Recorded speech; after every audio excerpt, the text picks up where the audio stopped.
This is my Winsor & Newton Cotman watercolor set, which I used when I first started painting. It's got 24 colors, but here's the thing. The more I painted, the more I started noticing something interesting. I always reach for the same 10 or so colors, and that got me thinking, am I just wasting money on paints I'll never use? Hi there, I'm Chie, and welcome to my channel. You might think that having more colors equals better paintings. I used to think that too. But today I'm going to show you why that is not true by painting a country landscape using only about 11 colors or less from my usual palette.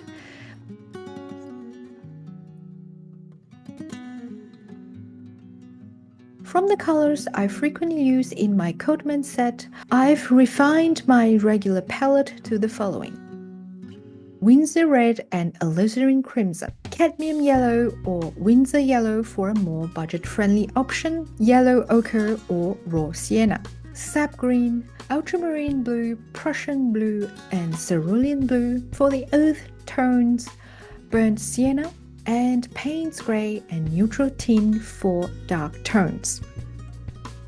With this, you can create an incredible range of colors without cluttering your palette or breaking the bank. Sap Green, Payne's Grey, and Neutral Tint are in my palette primarily for practicality when I need to work quickly rather than necessity, but really they are optional.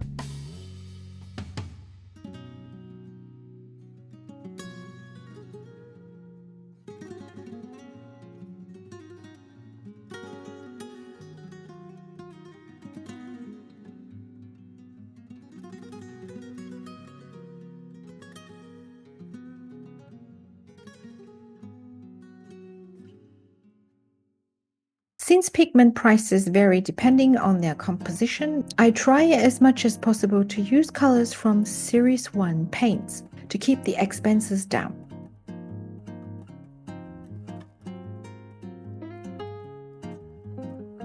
I also stick to colors that are widely available across brands, making it easier to switch when needed.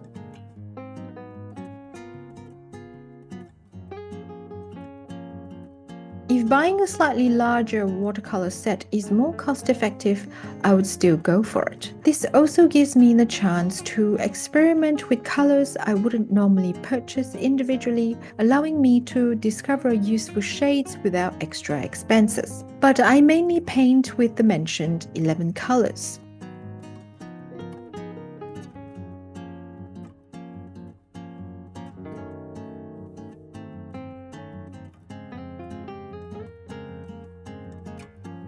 I also make some of my watercolors, especially the ones I used often, with pure pigments.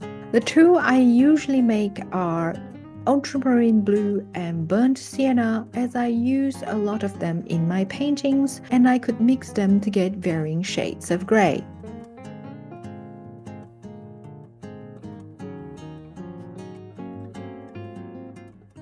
Having too many colors can actually make things more difficult. Rather than developing your mixing skills, you might rely on whatever pre-mixed shade that is the closest, which can lead to paintings that might feel a bit disjointed or unbalanced.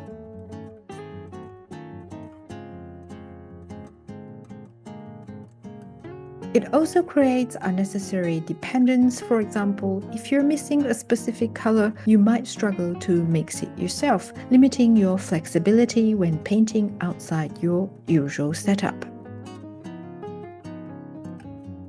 A smaller palette will help you get to know your colors better, improve your mixing skills, which will eventually result in a more harmonious painting, and it saves you money.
If you're still tempted by that giant set of watercolors, think again. Try limiting yourself to just around 10 to 15 colors and see how much you can do.